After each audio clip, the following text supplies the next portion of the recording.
Okay guys, welcome back na naman sa aking YouTube channel. No? So ngayon, bibigyan ko kayo ng 5 tips sa paglalaro nitong Odin Valhalla. Kung bago ko pa lang maglalaro, sakto tong tips para sa'yo. Okay? So regarding nga pala sa Odin Valhalla, marami nag-a-ask kung NFT ba to? Syempre hindi mga bossing. Kung pwede bang kumita dito, possible naman. Pwede kang ibenta yung character mo na naka-legendary or magbenta ka ng diamond. Marami ka naman masasalihan na group. Pero ano lang, easy lang mga boss. Bali-balita daw may mga naban dahil sa G-Trading. Okay? So, simulan na natin agad yung tips. Number 1, syempre, ang tips number 1 natin dito yung pagpili ng character. Marami nag-ask, maganda daw si Archer, maganda daw yung Melee, maganda yung Mage. Guys, para sa akin, depende yan sa playing style nyo. Ako, kahit marami akong naririnig na malakas daw yung Archer, totoo naman, advantage talaga yung Archer lalo na sa mga main quest. Kapag Melee ka kasi nakakaurat talaga. Kasi ang hirap tapusin ng bawat main quest mo. Sa simula lang naman yun guys, pero pag sa dating sa dulo, kukunti na lang kayo nagpapa-level dito. Okay? So para sa akin, tip number 1, pumili ka kung ano yung playing style mo. Kasi lalakas yan, kasi nga gusto mo yung character. Pangalawa, anong gagawin mo? Magpapa-level ka lang. Magme-main quest ka lang sagad. Kapag nakapag-main quest ka na at umabot ka na dun sa spider na hindi mo na kaya, halimbawa hindi mo kinaya si spider, or lumagpas ka dun at hindi mo na kinaya yung huli kong boss na nilabanan, yung Deathbringer, yung Mushroom. Pag hindi mo na kaya yun at level 35 plus ka na, dyan napapasok yung second character. So tip number 2, gumawa kayo ng alt. Bakit ka mo?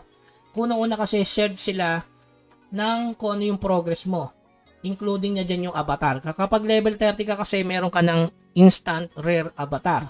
Pangalawa, syempre yung mount share nga eh. So yung mount, ganun din. Pero dito, kapag gusto mo ng rare, ipa-level 40 mo ang inyong alt. Pero gaya na sabi ko nga sa inyo, linggo na kasi ngayon, mare-reset na yung dungeon. Kaya kailangan nyo nang gumawa ng alt. Tsaka share din sila ng diamond, syempre, at itong gold coins. Pati yung item na hindi character bound.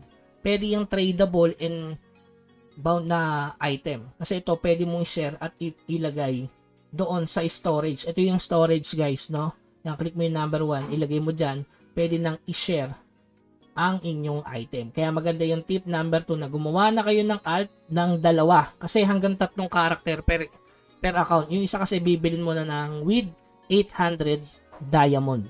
So yun yung aking target na mag-ipon ng 800 diamond. Tip number 3, syempre i-party dungeon nyo yung mga alt nyo. Kasi once na nakapag-party dungeon yan, may mapupulot at mapupulot yan ng mga ganitong item na tradable at pwedeng mong ibenta sa market para sa inyong progress. Okay? So ayan. Katulad nito, nakakuha ko ng rare. So kapag may rare, ayan, solid. Diba? So ngayon, yung tip number 4, papasok na dyan. Yung tip number ko sa inyo, ang unang item na bilhin nyo, etong insignia. Kung halimbawa meron kayong 240 dias, bumili na kayo ng insignia guys. Napakalaking bagay ito. Katulad ito, meron siyang defense 5 max. Ayan, tip number 4 natin mga bossing. Yan. Kapag nakabili na kayo niyan, yan, i-upgrade nyo yung equipment nyo hanggang plus 6, basagin nyo. Tapos bumili na lang kayo sa market ng pang-enhance kung naubusan kayo. Kasi nga marami na kayong diamond eh. Pwede kayong mangahoy para sa diamond. Pwede ka rin magmina para sa diamond. Kasi yun yung una kong ginawa. Halimbawa, malas ka sa dungeon, wala ka nakuha, yun yung gagawin mo sa simula. So, mapapansin mo, kailan ko ba ginawa yun? 2 days ago? 2 days. Ito, wood. Yan, guys, kita nyo. Nangahoy tayo para sa diamond. Sa ngayon kasi, alam ko, mahal pa to eh. 0.5 na lang. So, hindi na worth it. Para sa akin, gumawa ka na lang ng character. Okay, para sa tip number 5 natin, to the last, mag-focus din kayo sa collection. Okay, kung makapansin nyo, yung collection ko is nasa 40 na. Yan, may accuracy, attack, melee accuracy, kasi nga melee ako. Yan, pwede mo siyang i-bookmark.